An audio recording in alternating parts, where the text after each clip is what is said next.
Hello students, एड्यूमन channel पर आप सबका बहुत बहुत स्वागत है। आज की इस क्लास के अंदर हम एक नया चैप्टर स्टार्ट करेंगे। Chapter 6 early childhood care and education, जिसको हम शॉर्ट में ECCE बोलते हैं। आपके एग्ज़ाम में जो इसकी फुल फॉर्म है वो भी देखने को मिल सकती है, इसलिए आपको पता होना चाहिए ECCE क्या होता है, early childhood care and education. तो चलिए स्टूडेंट शुरू करते हैं कि क्या होता है early childhood care and education. Early childhood care and education is a very important area of study in human development. हम बात करते हैं कि हमारा जो होम साइंस जो सब्जेक्ट होता है उसके अंदर हम 5 अलग अलग सब्जेक्ट्स के बारे में पढ़ते हैं। उनमें से 5 अलग अलग जो सब्जेक्ट्स होते हैं, जिसमें एक आता है आपके फूड एंड न्यूट्रिशन, दूसरा आता है आपके ह्यूमन डेवलपमेंट, तीसरा आता है आपके क्लोथिंग एंड टेक्सटाइल, चौथा आता है आपके फैमिली रिसोर्स मैनेजमेंट, और पांचवा आता है आपके extension education.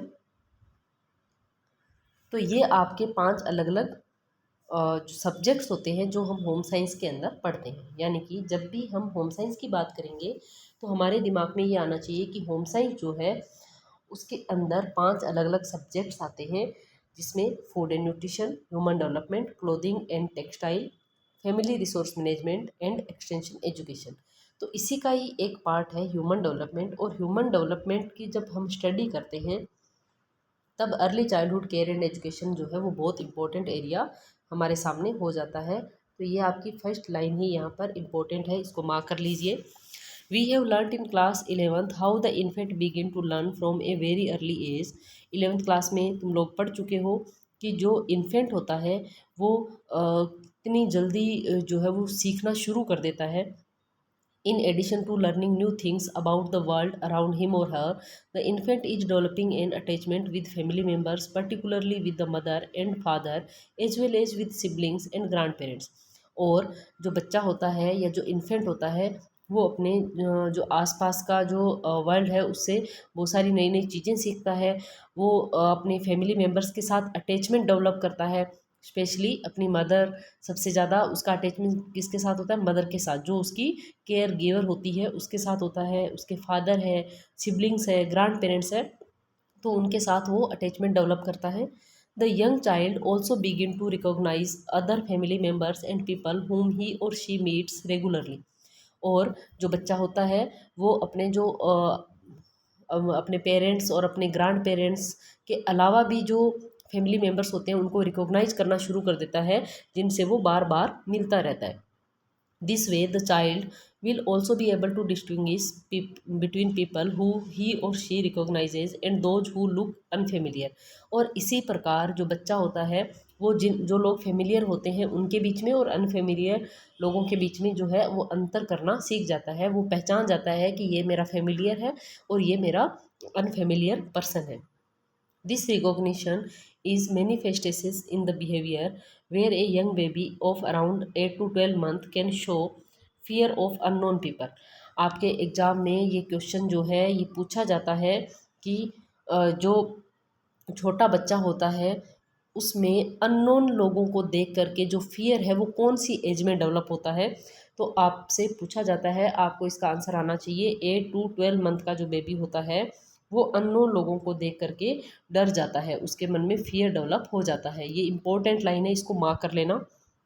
This fear is not simply an emotional display, it shows a capacity to recognise familiar faces and thereby indicate a fear of unfamiliar people.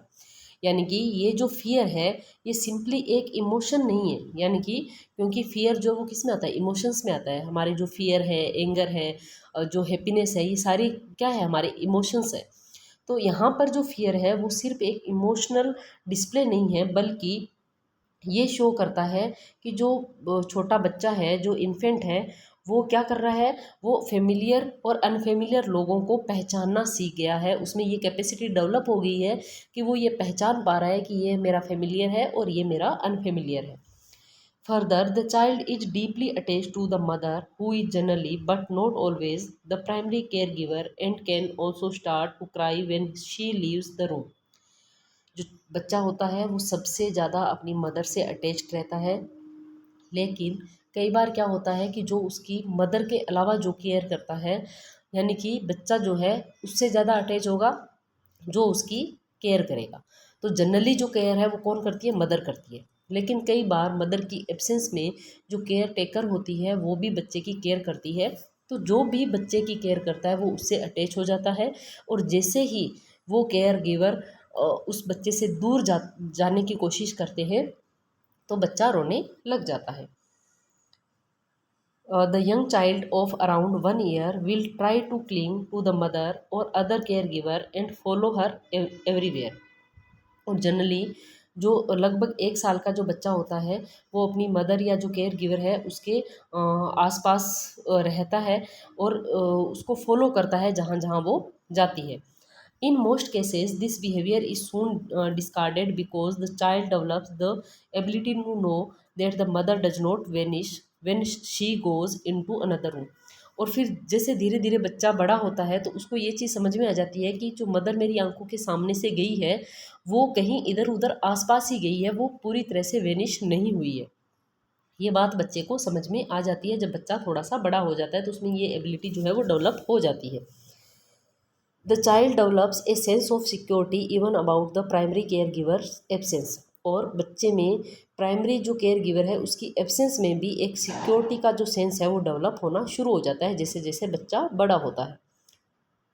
Further the child is growing very rapidly, learning to walk, pick up things with precision, and manage his or her body in many ways. जैसे जैसे बच्चा जो है वो grow करता है, क्योंकि जो इन्फेंट एज होती है उसमें जो ग्रोथ है बच्चे की वो बहुत फास्ट होती है। तो जैसे जैसे बच्चा जो है वो रैपिडली ग्रो करता है, चलना सीख लेता है, चीज़ों को पकड़ना सीख लेता है, और अपनी बॉडी को अलग अलग तरीके से मैनेज करना सीख लेता है। The child is also developing control over bladder and bowel movement.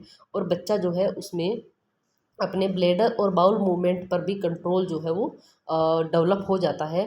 यानी कि जब बहुत छोटा बच्चा होता है 5-6 महीने का, 7-8 महीने का, तो उस बच्चे में अपने बाउल कंट्रोल उसमें नहीं होता है, यानी कि अंदर ही वो सूसू पोटी कर देता है। लेकिन जैसे जैसे बच्चा ग्रो करता है तो उसमें ये कंट्रोल आ जाता है।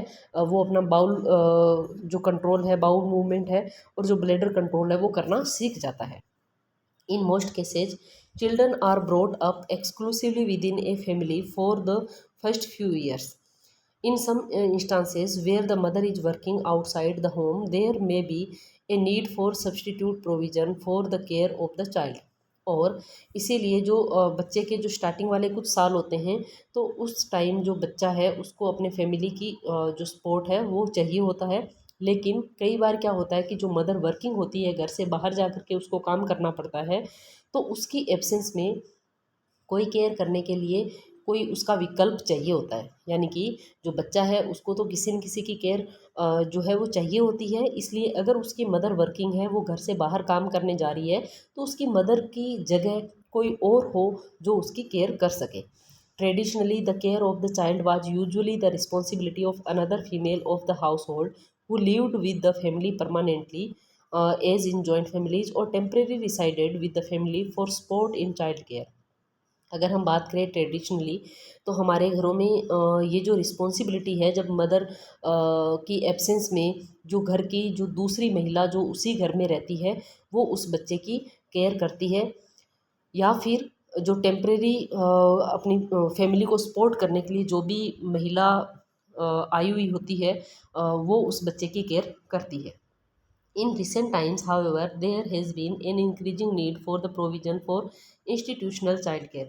लेकिन आज के टाइम में क्या है कि जो बच्चे की केयर करने के लिए जो इंस्टीट्यूशन चाइल्ड केयर है उसकी डिमांड बढ़ गई है। क्योंकि आजकल जो है फैमिली जो सिटीज़ के अंदर जो लोग रहते हैं, जनरली जो मदर होती है वो वर्किंग होती है, जॉइंट फैमिली रही नहीं है, इसलिए सब जो है सिंगल फैमिली में रहते हैं, बस हस्बैंड वाइफ और बच्चा। तो हस्बैंड वाइफ जब दोनों वर्किंग होते हैं तो बच्चे की केयर करने के लिए कोई दूसरी महिला अवेलेबल नहीं है। तो ऐसी कंडीशन में क्या होता है कि जो इंस्टीट्यूशंस होते हैं जो बच्चे की केयर करते हैं उनकी तरफ मूव करना पड़ता है। This can take the form of informal family care settings where a woman in a neighborhood set up a crèche in her home for business purposes or an institutionalized center where children are cared of। और ऐसे में क्या होता है कि जो informal family settings के तहत जो आस पड़ोस का जो भी एक तरह से जो जैसे 10-20 घर की जो कॉलोनी होती है, तो वहाँ पर कोई एक महिला क्रेचेज खोल लेती है जहाँ पर आस पड़ोस की महिलाओं के बच्चे जो है उनको रखा जाता है। तो आपसे क्वेश्चन पूछा जाता है क्रेचेज, व्हाट इज़ क्रेच। तो क्रेच क्या है कि ऐसा इनफॉर्मल जो फैमिली केयर सेटिंग होती है जहाँ पर जो छोटे बच्चे हैं उनको रखा जाता है। द क्रेच और family care is primarily seen as substitute for the mother और प्राइमरी केयर गिवर। तो क्रेच क्या है, एक तरह का फैमिली केयर है जो कि मदर या प्राइमरी केयर गिवर है उसके एक विकल्प के रूप में देखा जाता है। However, these may not be seen as an essential experience for the enrichment of a child's learning and development। ये जो क्रेचेज होते हैं, जो क्रेचेज को रन करते हैं, उनके पास कोई एसेंशियल एक्सपीरियंस नहीं होता है बच्चे की लर्निंग और डेवलपमेंट से related. Ideally, once the child is around 3 years of age, the activities and experiences begin to expand। जैसे जैसे बच्चा बड़ा होता है, लगभग 3 साल का हो जाता है, तो उसकी जो एक्टिविटीज़ है, जो एक्सपीरियंस है, वो एक्सपांड होने लग जाता है, बढ़ने लग जाता है। However experts differ on the exact age until which a child should be kept at home before entry to formal school. तो ऐसे में क्या होता है कि बच्चे को स्कूल, फॉर्मल स्कूल में एंट्री से पहले एक ऐसे घर में रखा जाता है, यानी कि एक ऐसी जगह पर रखा जाता है जहाँ पर बच्चा जो है वो फॉर्मल स्कूल जाने से पहले की जो ट्रेनिंग है वो लेता है। Although the child is still capable of enjoying only informal and small group activities, there is an increasing value for opportunities to engage with people outside the family and close community.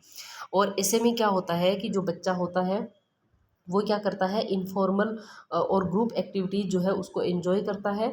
और इसके अलावा वो अलग अलग जो घर के बाहर के जो लोग हैं, जो कम्युनिटी, जो आसपास की जो क्लोज कम्युनिटी है, वहाँ के लोगों के साथ जो है वो इंगेज रहता है और बहुत सारी एक्टिविटीज़ करता है। These early years are extremely important for a child to learn new things, explore the environment and discover the world around. और ये जो स्टार्टिंग के साल होते हैं बच्चे के, ये बहुत ज़्यादा इम्पोर्टेंट होते हैं नई नई चीज़ें सीखने के लिए, एक्सप्लोर करने के लिए, आसपास के इन्वायरमेंट को सीखने के लिए और डिस्कवर करने के लिए, नई नई चीज़ें सीखने के लिए। Once the children learn to walk and run, manipulate things and speak, they become capable of actively engaging with the environment. बच्चा जो है चलना सीख लेता है, दौड़ना सीख लेता है, चीज़ों को मैनिपुलेट करना, बोलना सीख लेता है, और जो इन्वायरमेंट के अंदर जो भी एक्टिविटी होती है उनमें एक्टिवली इंगेज होना शुरू कर देता है। It is an interaction with people and material around them. और बच्चा जो है, जो आसपास के लोग हैं उनके साथ, जो मटेरियल है उनके साथ इंटरेक्शन करना शुरू कर देता है। They them that children at this age gather all the information. और जो बच्चा है वो सारी इंफॉर्मेशन इकट्ठा करना शुरू कर देता है। Vocabulary in the mother tongue is growing rapidly at this time, as is the child's understanding of nature like sand, water, flowers, birds, machines and other materials। और बच्चे की जो वोकेबलरी है वो भी जो उसकी मदर टंग है, मदर टंग यानी कि जो उसके घर में जो उसकी मदर जो लैंग्वेज उसको सिखाती है, उस लैंग्वेज की जो वोकेबलरी है वो भी बहुत रैपिडली ग्रो करती है। वो बच्चा अपने आसपास की जो चीज़ें, जो नेचुरल जो चीज़ें हैं उनके नाम जो है वो समझना शुरू कर देता है। बच्चा ये जानने लग जाता है कि ये सैंड है, ये वाटर है, ये फ्लावर है, ये बर्ड है, ये मशीन्स है, या ये और जो भी मटेरियल होते हैं उनके बारे में बच्चा जो है वो समझना शुरू कर देता है।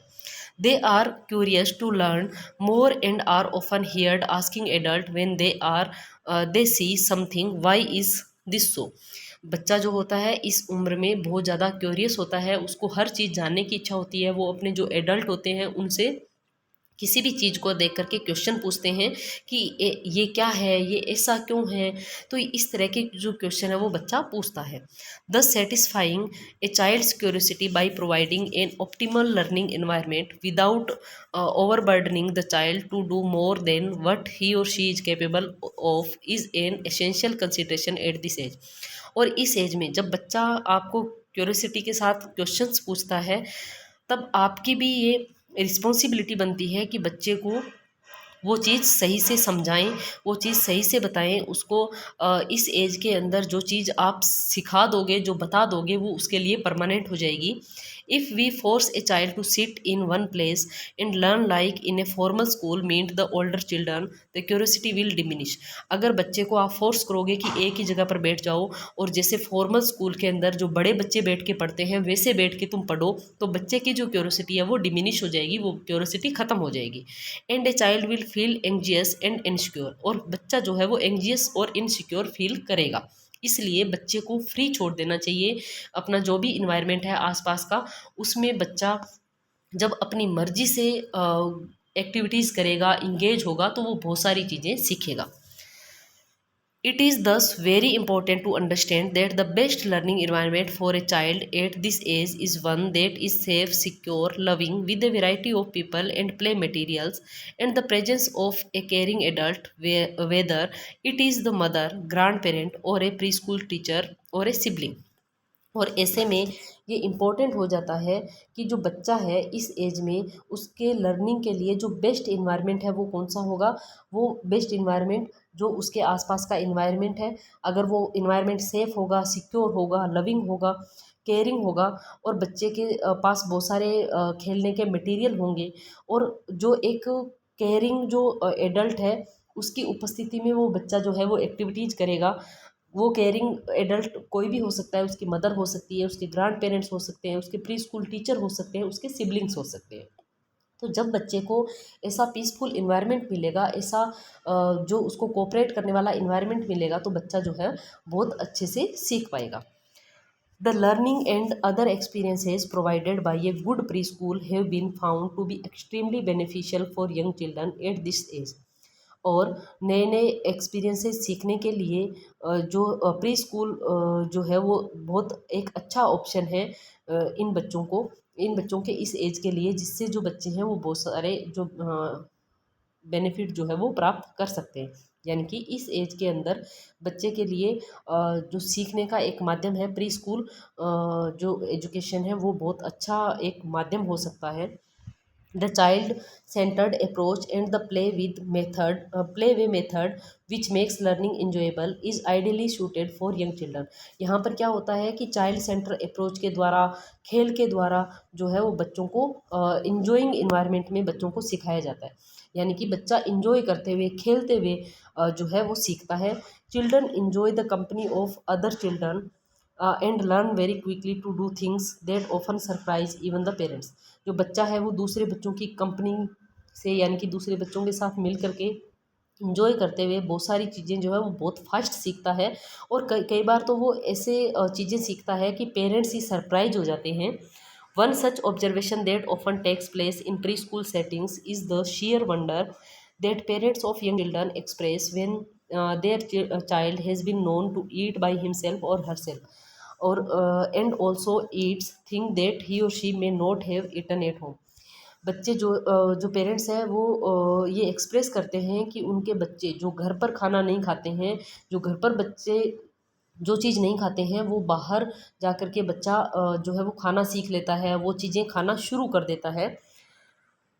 Children learn very quickly among peer, and for these and other reasons preschool experiences become important at this age. जो बच्चा है वो अपने पीयर्स के साथ बहुत जल्दी जो है वो चीज़ों को सीखता है, और इसीलिए जो प्री स्कूल एक्सपीरियंस है वो इस एज में बहुत ज़्यादा इम्पोर्टेंट होता है। Also for children who live in difficult circumstances or who may need additional support for learning, a good preschool environment is known to be very beneficial.